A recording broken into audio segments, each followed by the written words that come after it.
పూజకు పనికిరాని పూలు. ఈ పూలతో పూజ చేస్తే ఇంట్లో పేదరికం.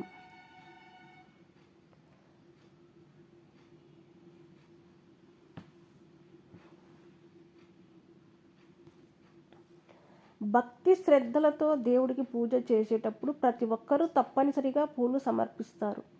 పూలు లేని పూజ అసంపూర్ణం. అయితే మనం పూజ చేసేటప్పుడు కొన్ని రకాల పూలను మాత్రం పూజలో అస్సలు ఉపయోగించకూడదు. ఎందుకంటే కొన్ని రకాల పూలు మాత్రం పూజకి పనికిరావట. పూజకు పనికిరాని పూలతో దేవుడిని పూజిస్తే మీ కుటుంబం అంతా కష్టాలను అనుభవిస్తూనే ఉంటుంది. కాబట్టి ఎలాంటి పూలతో దేవుడిని పూజించాలి, అలాగే పూజకు పనికిరాని పూలు ఏమిటో ఈ వీడియోలో తెలుసుకుందాం. ముందుగా ఈ వీడియోకి ఒక లైక్ కొట్టి మా ఛానల్ సబ్స్క్రైబ్ చేసుకోండి. బంతిపూలు ఎంతో అందంగా కనిపిస్తాయి. ఇంట్లో ఏదైనా శుభకార్యం ఉంటే తప్పనిసరిగా బంతిపూలతో ఇంటిని అలంకరిస్తాము. కానీ దేవుని పూజలో మాత్రం బంతిపూలను ఉపయోగించకూడదు. శివునికి పూజ చేసేటప్పుడు ఎరుపు రంగు పుష్పాలను మాత్రం ఉపయోగించకూడదు. శివునికి ఎరుపు రంగు పూలను సమర్పిస్తే మీరు చేసే పూజకు పుణ్య ఫలితం లభించదు. పూజకు ఉపయోగించే పూలు కింద పడితే వాటిని పూజలో ఉపయోగించకూడదు. వాసన చూసిన పూలను కూడా పూజలో వాడకూడదు. పక్కింటి వారి పూలతో దేవుడిని పూజిస్తే మీరు చేసే పూజలో సగం పుణ్యం వారికే చెందుతుంది. పూర్తిగా విచ్చని పూలతో దేవుడిని పూజించకూడదు.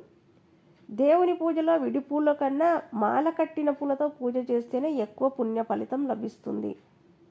మొగలి పూలు కూడా పూజకి పనికిరావు. చామంతి పూలతో దేవుడిని పూజిస్తే మీ పూజకు రెట్టింపు పుణ్య ఫలితం లభిస్తుంది. తులసి మొక్కలో లక్ష్మీదేవి కొలువై ఉంటుంది. కాబట్టి ఇంటి ముందు తులసి మొక్కను పెంచుకుంటే మీ ఇంట్లో ఎలాంటి కష్టాలు లేకుండా మీ ఇల్లంతా సుఖ సంతోషాలతో నిండిపోతుంది. గన్నేరు పూలతో శివుడిని పూజిస్తే 1000 రెట్ల పుణ్య ఫలితం లభిస్తుంది. వినాయకుడికి మందార పూలతో పూజిస్తే మీ కుటుంబంలో ఉన్న కష్టాలన్నీ తీరిపోతాయి. మంగళవారం మరియు శుక్రవారం రోజుల్లో దేవుని పటాలను శుభ్రం చేయకూడదు. శనివారం రోజున మాత్రమే దేవుని పటాలు శుభ్రం చేసుకోవాలి. ఉదయం చేసే పూజల కన్నా సాయంత్రం సమయంలో చేసే పూజలకే 1000 రెట్ల పుణ్య ఫలితం లభిస్తుందని వేద పండితులు చెబుతున్నారు.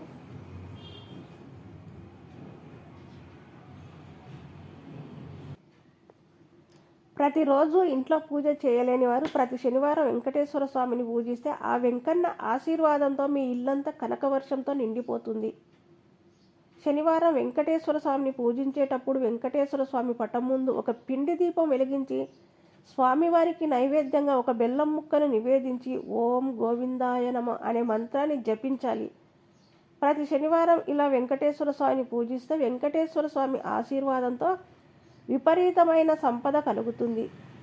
ఇంట్లో పూజ పూర్తయిన వెంటనే దేవునికి పెట్టిన నైవేద్యాన్ని తీసి ఇంట్లో ఉన్న ప్రతి ఒక్కరూ ప్రసాదంగా స్వీకరించాలి. ఇలా చేయడం ద్వారా దేవుని అనుగ్రహం లభిస్తుంది. ఇంట్లో పూజ చేసిన తర్వాత మనసులో మీ కోరిక కోరుకుని దేవుని ముందు గంట కొడితే మీరు అనుకున్న కోరికలు నేరుగా దేవుడి పాదాల చెంతకు చేరుతాయి.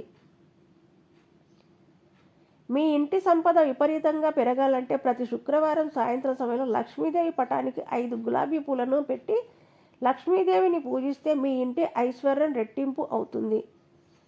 సన్నజాజులతో దేవుడిని పూజిస్తే వివాహ యోగం కలుగుతుంది. అలాగే శంకుపూలతో దేవుడిని పూజిస్తే కోరిన కోరికలు నెరవేరుతాయి. పూజ గదిలో తప్పనిసరిగా అక్షింతలను పెట్టుకోవాలి. పూజ పూర్తయిన తర్వాత దేవునికి నమస్కారం చేసుకుని తలపైన అక్షింతలను వేసుకుంటే మీరు చేసే పూజలకు రెట్టింపు పుణ్యం లభిస్తుంది. పూజకు వాడే పూలను నీటితో కడగరాదు. అలాగే ఎండిన పూలు కూడా పూజ గదిలో ఉండకూడదు. దీపారాధన చేసే ప్రమిదను నేరుగా నేలపైన పెట్టకూడదు. దీపం ప్రమిద కింద ఒక తమలపాకును కానీ ఒక చిన్న ప్లేట్ కానీ తప్పనిసరిగా పెట్టుకోవాలి. అలాగే పూజ గదిలో ఉన్న దేవుని పటాలు ఒకదానికొకటి ఎదురుగా ఉండకూడదు.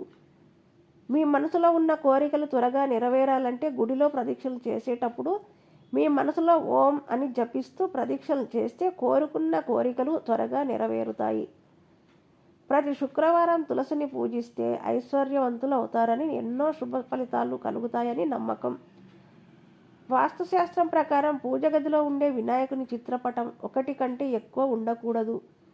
దీనివల్ల మీ ఇంటి శుభకార్యాల్లో ఆటంకాలు ఏర్పడతాయి. స్త్రీల నెలసరి సమయంలో మొదటి 4 రోజులు స్త్రీలు పూజ గదికి వెళ్ళకూడదు. నువ్వుల నూనెలో ఆవు నెయ్యి కలిపి దీపారాధన చేస్తే మీ ఇంటికి సకల సంపదలు చేకూరుతాయి. ఇంట్లో పూజ చేసేటప్పుడు అరటి పండ్లను దేవునికి నైవేద్యంగా సమర్పిస్తే అప్పుల బాధలు తొలగిపోయి మీ కుటుంబానికి సిరి సంపదలు చేకూరుతాయి. జామ పండును నైవేద్యంగా సమర్పిస్తే అనారోగ్య సమస్యలన్నీ తీరిపోయి మంచి ఆరోగ్యం లభిస్తుంది. మీ సొంతింటి కల త్వరగా నెరవేరాలంటే రావి చెట్టు కింద ఒక నెయ్యి దీపం వెలిగించి రావి చెట్టుకు 5 ప్రదక్షిణలు చేస్తే మీ సొంతింటి కల త్వరగా నెరవేరుతుంది. మీ పూజ గది ఎల్లప్పుడూ ఈశాన్య దిశలోనే ఉండాలి. పూజ గది విడిగా లేనివారు పూజ గదిలో హనుమంతుని పటం పెట్టకూడదు.